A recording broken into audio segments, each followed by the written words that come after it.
푸틴의 고향이 상트페테르부르크는 최근에 운이 별로 좋지 않았습니다. 6월 초 우크라이나는 러시아 최대 경제회의를 앞두고 러시아 지도자를 굴욕스럽게 만든 드론 폭풍을 퍼부었습니다. 약 일주일 후 후속 공격이 이어졌습니다. 그리고 그 규모는 엄청났습니다. 상트페테르부르크 사람들은 우크라이나가 우주에서 보일 정도의 거대한 불덩이를 만들었을 때 핵폭탄이 터진 듯 느꼈을 것입니다. 우크라이나는 완벽한 공식을 만들었습니다. 드론 한 무리와 5,000톤의 탄약을 합치면 상트페테르부르크에 영원히 상처를 남긴 대규모 유폭이 일어납니다. 6월 5일, 우크라이나는 러시아로 드론 무리를 보냈습니다. 상트페테르부르크가 목표였습니다. 구체적으로 우크라이나의 드론들은 러시아 해군 제15 무기고를 중심부로 향하는 경로에 있었습니다.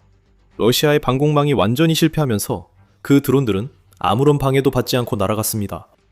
결국 1000km를 비행한 끝에 드론들은 레닌그라드 지역의 볼샤야 이조라에 있는 목표 지점에 도달했습니다. 그리고 나서 드론들이 공격을 감행했습니다. 또한 그들은 러시아 발트 함대의 주요 탄약고 중 하나를 파괴했습니다. 이후 우크라이나가 공격을 확인했지만 이 소식을 가장 먼저 알린 곳들 중 하나였고, 우크라이나의 공격이 얼마나 강력했는지도 드러낸 곳은 러시아 텔레그램 채널 도시아 슈피오나였습니다. 공격 당시 약 40대의 타격형 무인기가 사용되었으며 이 중 32대가 방공 시스템에 의해 격추되었습니다. 이 공격은 지상의 경납고형 저장 시설을 겨냥해 내부 물품이 폭발했다고 채널은 전했습니다. 푸틴은 그 보도에 대해 기뻐하지 않을 것입니다. 그는 우크라이나의 심층 타격 작전이 얼마나 성공하고 있는지 세계나 러시아 국민들이 알기를 원하지 않기 때문에 러시아에서 텔레그램을 강력히 단속해왔습니다. 하지만 이번 일은 숨길 수 없습니다. 푸틴. 우크라이나의 드론 8대가 5,000톤의 탄약 위에 추락했는데 그 안에는 다양한 구경의 포탄과 공병 탄약이 포함되어 있었습니다. 도시아 슈피오나 보도에 따르면 이번 공격으로 러시아 군인 2명이 사망했습니다. 그러나 푸틴과 상트페테르부르크 주민들을 충격에 빠뜨린 것은 폭발 규모였습니다. 이건 드론 8대 폭발만이 아니었습니다. 이렇게 거대한 탄약 저장 시설을 타격했다는 것은 15번째 무기고에서 엄청난 불덩어리를 만들어낼 정도로 2차 폭발이 일어났다는 뜻입니다. 르기리 치솟자 사람들은 우크라이나가 핵무기를 얻은 것 아닌지 생각했을 겁니다. 그렇지 않습니다. 하지만 우크라이나는 우주에서도 보일 만큼 큰 화제를 일으켰습니다. 지상과 위성에서 촬영된 영상 모두 우크라이나의 최근 공격 규모를 보여줍니다. 오신트 인투잇 X 계정은 지상에서 본 15번째 무기고의 모습을 보여줍니다. 우크라이나가 러시아를 향해 드론 376대를 발사한 것으로 전해진 밤, 러시아가 치명적이라 주장하는 파편이 또다시 목표를 명중시켰습니다. 영상에서는 거대한 화재가 발생하고 수킬로미터 밖에서도 보일 정도로 커다란 연기 기둥이 피어오르는 모습을 볼 수 있습니다. 이번 공격의 실제 규모는 위성사진으로 드러납니다. 우주에서 전송된 사진을 보면 무기고의 한 구석 전체가 너무나 거대한 화재에 휩싸여 아무것도 살아남을 수 없을 정도임을 알 수 있습니다. 이것은 원래 존재할 리 없다고 여겨졌던 우크라이나 드론이 불러온 지옥의 화염입니다. 불길이 번집니다. 제15 병기창 노는 막을 수 없습니다. 2차 폭발, 이 잦아들었음에도 불구하고 그로 인해 발생한 불길이 러시아 발트 함대의 탄약고를 둘러싼 시골 지역으로 번지기 시작하고 있습니다. 러시아는 상트페테르부르크에서 스스로 이를 더 꼬이게 만들었습니다. 러시아 방어망의 반복적인 실패로 인해 제15 병기창은 우크라이나 드론의 공격을 사실상 자초한 셈이었습니다. 본격적으로 다루기 전에 지금까지 알려진 작전 사실들을 살펴보겠습니다. 기본 내용은 이미 언급했습니다. 우크라이나가 볼샤야 이조라 방향으로 드론 40대를 발사했고 그중 8대가 러시아 방공망을 뚫고 진입한 것으로 보입니다. 미리타르니는 우크라이나 드론이 탄약을 보관하는 지상 경납고 시설을 타격할 수 있었고 이것이 2차 폭발을 일으킨 원인이라고 덧붙였습니다. 해당 시설 자체에 대해 말하자면 제15 병기창은 1930년대에 설립되어 러시아 발트 함대가 사용하는 해군 탄약의 저장 기지로 활용되었습니다. 이곳은 우크라이나의 공격과 같은 사태를 막기 위해 설계된 지하 인프라를 포함한 요새화된 복합시설로 알려져 있습니다. 이 병기창은 또한 서부 군강구에 속해 있으며 러시아가 발트해의 선박, 지원함, 잠수함에 자주 사용하는 곳입니다. 여기는 무작위 목표가 아니었습니다. 우크라이나가 볼샤야 이조라를 공격한 것은 러시아의 발트해 군사적 존재를 마비시키려는 시도였습니다. 연기가 계속 피어오르면서 우크라이나의 공격이 얼마나 대규모였는지 그 진짜 규모가 드러났습니다. 6월 6일 BBC 보도에 따르면 레닌그라드 주지사 알렉산드르 드로즈덴코는 레닌그라드 상공에서 140대가 넘는 우크라이나 드론이 격추됐다고 주장했습니다. 주민들은 추가 공격에 대한 두려움과 5,000톤의 탄약이 불타면서 발생하는 연기를 들이마시는 것이 건강에 좋지 않기 때문에 실내에 머물 것을 권고받았습니다. 알렉산드르 드로즈덴코는 우크라이나 공격으로 일부 건물의 미니한 피해와 특정되지 않은 군사시설에서 화재가 있었다고 밝혔습니다. 알렉산드르 드로즈덴코가 말하지 않아도 위성사진이 다 보여줍니다. 이것은 상트페테르부르크 일부 지역을 겨냥한 강력한 공격이었으며 러시아는 이를 전례 없는 일이라고 부르면서 우크라이나가 러시아 영토 내 군사시설을 공격한 것을 두고 악당으로 몰아가려 하고 있습니다. 군사블로그는 화재의 규모가 너무 커서 볼샤야 2조라 당국이 약 600명의 주민들을 집에서 대피시키도록 했다고 덧붙였습니다. 긴급 구조대가 화재를 진압하기 위해 사투를 벌였습니다. 하지만 구조대도 유폭을 막지 못했습니다. 러시아의 몰락은 2차 폭발 때문이었습니다. 드론만으로도 피해를 줄 수는 있지만 드론이 5,000톤의 탄약을 노리지 않았다면 이런 일은 없었을 것입니다. 우크라이나 드론의 탄두가 불씨가 되었고 나머지 폭발은 러시아 측 탄약이 일으켰습니다. 2차 폭발로 인해 화재가 발생했고 금속 파편이 날아다녔으며 폭발의 충격파로 추가적인 폭발이 이어졌습니다. 2차 폭발이 끝날 때까지는 발생한 화재를 진압하는 것이 불가능했을 것입니다. 러시아가 할 수 있었던 것은 지켜보고 기다리며 자국의 탄약이 더 이상 폭발하지 않기를 바라는 것뿐이었습니다. 그래서 러시아는 한 곳에 5,000톤의 탄약을 보관함으로써 스스로에게 짐을 지운 셈이었습니다. 하지만 상황은 더 나빠집니다. 이번 공격을 허용한 데에는 러시아도 우크라이나만큼 책임이 있습니다. 그 이유를 설명드리겠습니다. 러시아는 우크라이나가 파괴한 탄약을 완전히 보호하지 못했습니다. 앞서 언급한 지하시설들은 사용되지 않았습니다. 러시아가 탄약을 제대로 보관했다면 벙커버스터가 필요했을 목표물이 아무런 보호 없이 노출된 채로 방치되어 있었습니다. 사실상 우크라이나의 드론들에게 와서 공격하라고 초대한 셈이었습니다. 위성사진은 러시아가 15번째 무기고의 탄약을 지상에 보관하기로 결정한 후에도 필요한 보호 조치를 취하지 않았다는 것을 보여줍니다. 무기고 내 어떤 건물 주위에도 보호용 흑둑이 설치되어 있지 않았습니다. 이 흑둑들은 우크라이나의 드론을 막을 수 있었을지도 모릅니다. 설령 막지 못하더라도 이 흑둑의 본래 목적은 저장 시설들 사이에 장벽 역할을 하는 것입니다. 흑둑이 설치됐다면 제15 무기고와 주변 시골을 덮친 맹렬한 하염이 그처럼 멀리 넓게 퍼지지 않았을지도 모릅니다. 러시아가 영토에서 무능했다고요? 그런 생각은 마세요. 여기서 우리가 보는 것은 러시아가 현실이 아니라 가정의 근거에 행동하고 있다는 점입니다. 2022년 푸틴이 침공을 시작했을 때는 이런 기본 방어 조치가 필요하지 않았을 것입니다. 우크라이나가 공격한 기지는 1000km 떨어져 있었습니다. 우크라이나는 그만큼 먼 곳까지 날릴 무기가 없었습니다. 4년 넘는 전쟁 동안 많은 것이 변했습니다. 우크라이나 장거리 드론이 이전보다 더 멀리 날아가 깊이 타격합니다. 러시아는 기본적인 방어조차 없는 소련 시절의 기지가 여전히 안전하다고 여겼습니다. 거리만으로는 우크라이나가 제15 무기고를 타격하는 것이 불가능하다고 본 것입니다. 거리는 충분하지 않았습니다. 우크라이나가 그것을 증명했습니다. 또한 우크라이나는 야간 공습에서 러시아의 한 시설만을 겨냥하지 않았습니다. 15번째 무기고가 주목을 받았을지 모르지만 6월 6일 불길에 휩싸인 다른 목표들도 많았습니다. RBC 우크라이나에 따르면 레닌그라드주 로모노조프 정착지의 페트로고프스카야 석유 저장소도 그중 하나였습니다. 15번째. 무기고가 불타는 동안 그 시설에서도 폭발과 화재가 발생했습니다. 우크라이나는 같은 도시에 위치한 네스테르 석유 터미널에도 직접 타격을 가했으며 자포리자와 도네츠크의 러시아 드론 센터, 로안스크의 물류 창고, 벨고로드에서 러시아군이 사용하던 지휘 및 관측소도 파괴했습니다. 이것은 우크라이나의 충격과 공포이며 우크라이나가 방금 러시아에 가한 일에는 일종의 통쾌한 인과 응보가 있습니다.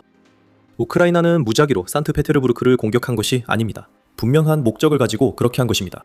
2월 3일, 우크라이나는 상트페테르부르크 국제경제포럼 전날 푸틴의 고향에 드론을 대거 보냈습니다. 러시아의 다보스라 불리는 이 행사는 푸틴이 각국 대표단과 기업 지도자들을 환영하고 러시아의 경제가 엉망이 아니라는 환상을 조성할 기회를 제공합니다. 우크라이나는 러시아 다보스 개막일에 맞춰 드론 공격을 감행해 상트페테르부르크 하늘을 어둡게 하고 에너지와 군사시설을 마비시켜 방문객들이 우크라이나 드론에 대해 이야기하게 만들었습니다. 6월 6일, 우크라이나가 푸틴의 경제회의 종료 후 두 번째 공격을 감행했고 이번에는 우주에서도 보일 정도의 큰 화재를 일으켰습니다. 푸틴은 이 공격들 사이에 우크라이나와 평화 협상은 의미 없다고 주장했습니다. 러시아의 지도자는 전쟁을 선택했습니다. 우크라이나는 이에 맞서 푸틴의 얼굴에 폭발적인 달걀을 던지듯 강력한 공격을 가했습니다. 푸틴이 만든 국제 무대에서 굴욕을 당하는 것이 아무리 의미 있어도 6월 6일 은 상트페테르부르크와 레닌그라드 공격난으로 끝나지 않았습니다.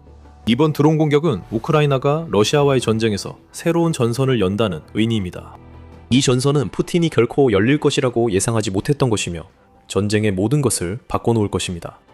하지만 그 이유에 대해 이야기하기 전에 여러분은 지금 더 밀리터리 쇼를 시청하고 계십니다. 이 영상이 마음에 드신다면 구독 버튼을 눌러 앞으로 저희가 준비한 콘텐츠도 놓치지 마세요. 그래서 우크라이나의 6월 6일 공격은 단순히 상트페테르부르크만을 겨냥한 것이 아니었습니다. 그것은 발트해 지역 전체를 겨냥한 것이었습니다. 그리고 그것이 우크라이나가 새롭게 연 전선입니다. 앞서 제15 무기고가 러시아의 발트 함대를 지원한다는 사실을 언급했었죠. 국방블로그는 그 지원이 얼마나 깊은지 밝혔는데 그 무기고에는 단순히 포탄만 있는 것이 아니라고 지적합니다.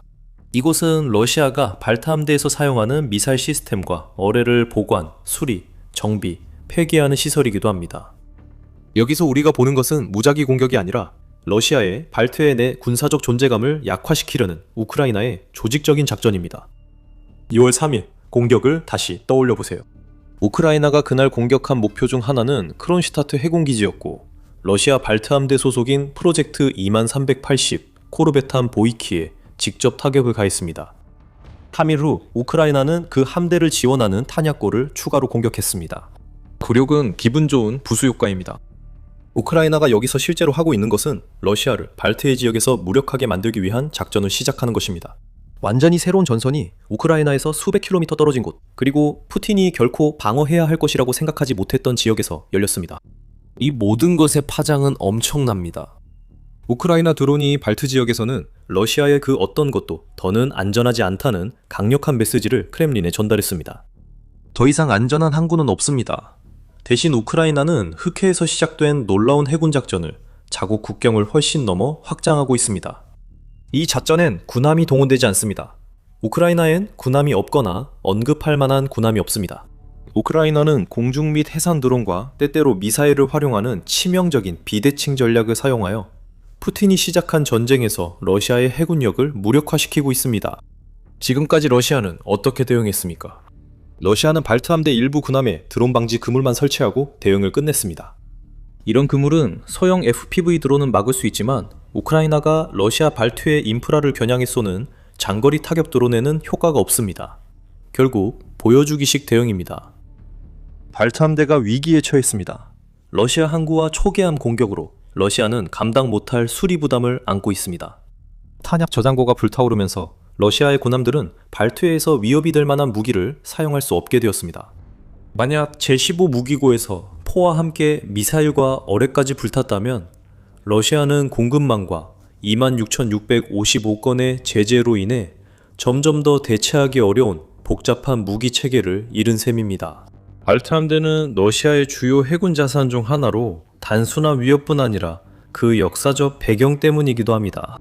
러시아는 1703년부터 이 함대를 통해 발트해에 해군을 주둔시켜왔습니다. 이 함대에 속한 수십 척의 함정들은 소련 시절 구축함부터 더 현대적인 초계함까지 다양합니다. 이 함대는 러시아가 발트 3국, 핀란드, 스웨덴, 나토 전체를 위협하며 힘을 과시하는 데 쓰이도록 되어 있습니다. 하지만 우크라이나는 나토 개입 없이 발트 전선을 열며 이를 조롱하고 있습니다. 러시아 발트 함대는 가끔 함선을 보내 미사일, 드론을 발사하는 것 외엔 우크라이나에 큰 피해를 주지 못합니다. 그러나 그렇게 하면 전함들이 표적이 되고 러시아는 흑해에서 이를 뼈저리게 경험했습니다. 우크라이나의 목표는 명확히 밝히지 않았으나 발트 지역에서 러시아 영향력을 제거하려는 의도는 분명해 보입니다.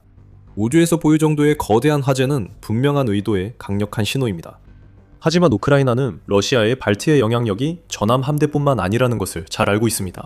러시아는 또한 발트해의 항구들을 보유하고 있으며 이 항구들은 러시아의 석유 수출이 다른 나라로 원활하게 나갈 수 있도록 하는데 매우 중요합니다. 이 과정에서 푸틴의 전쟁 자금에 수십억 달러가 들어오게 됩니다. 그래서 우크라이나는 그 항구도 노리고 있습니다. 3월 내내 우크라이나 드론과 미사일이 프리모르스크, 오슬루가의 발트해 항구를 반복 타격했습니다. 두 곳 모두 러시아의 주요 터미널로 합쳐서 매년 러시아 석유 수출의 약 40%를 차지합니다. 석유 저장 탱크 파괴로 두 항구 모두 우크라이나가 가한 피해를 복구하기 위해 며칠간 운영이 중단됐습니다.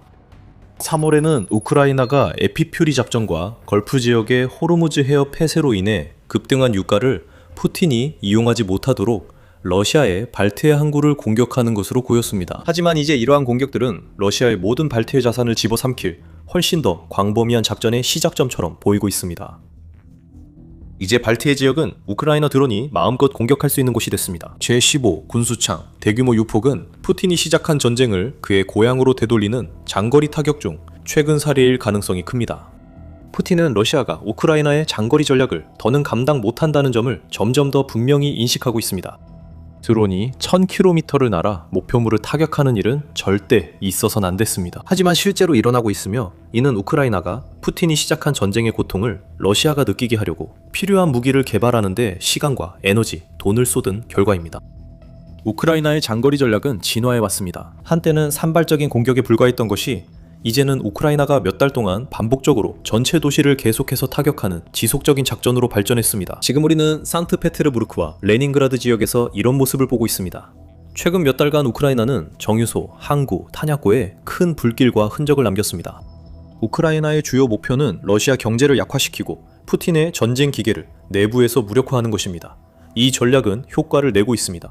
러시아의 봄 공세는 실패했고 푸틴은 거의 영토를 얻지 못한 채 매달 3만 명이 넘는 병력을 잃었습니다. 그것은 우연이 아닙니다. 그것은 6월 6일에 본 것과 같은 타격의 결과입니다. 그리고 이 이미 나쁜 상황을 푸틴에게 악몽으로 바꿔버리는 두 가지 요소가 있습니다. 러시아는 우크라이나를 막지 못하며 앞으로 더 많은 일이 일어날 것입니다. 오랫동안 러시아의 힘이었던 이 나라의 거대한 크기가 이제는 큰 약점이 되었습니다. 수많은 지상군을 막아냈던 거대한 영토도 우크라이나의 드론과 미사일이 목표를 찾는 것을 막을 수는 없습니다. 러시아는 방공망이 분산되며 우크라이나를 막지 못하고 있음을 깨닫고 있습니다. 우리는 6월 6일에 다시 한번 그것을 목격했습니다. 40대의 드론 중 8대만으로도 러시아의 제15 병기창을 파괴하기에 충분했습니다. 러시아의 방공망이 격추에 성공하더라도 자국 영토로 들어오는 무인 항공기들의 물결을 막기에는 역부족입니다. 정밀 타격이 지상 침공을 대체했습니다. 러시아는 이에 대한 해답이 없습니다. 우크라이나 대통령 젤렌스키가 다가올 일에 대해 약간 힌트를 주었습니다. 5월 중순, 젤렌스키는 6월 러시아를 겨냥한 우크라이나의 심층 타격 계획을 승인했다고 밝혔습니다. 모든 것은 우연이 아니라 치밀하게 준비되고 생각된 결과입니다. 그래서 우크라이나의 타격이 효과를 내는 것이고 바로 그 때문에 푸틴은 매일 밤 벙커에 숨어 두려움에 떨게 되는 것입니다. 우크라이나는 일주일도 안 돼 상트페테르부르크의 가장 중요한 해군 자산 일부를 파괴했습니다. 한 달 내내 장거리 공격이 예정되어 있고 러시아는 우크라이나의 다음 공격 지점을 추측하는 수밖에 없습니다. 러시아의 발트해 전체 방위 태세가 위협받고 있으며 푸틴에게 더 나쁠 수 없을 것 같던 상황에서 그가 걱정해야 할 대상은 우크라이나뿐만이 아닙니다. 나토는 러시아의 대응에 발트해 지역에서 군사적 존재를 강화하고 있습니다. 동부전선은 러시아 지상군에겐 요새화된 죽음의 지대로 변하고 있으며 이는 시작에 불과합니다. 나토는 동구 측면 방어를 그 어느 때보다 중시하며 새로운 지휘 구조를 도입하고 있습니다. 더 자세한 내용은 영상을 시청해주세요. 구독하시면 The Military Show의 다음 업로드도 확인할 수 있습니다. 항상 시청해주셔서 감사합니다.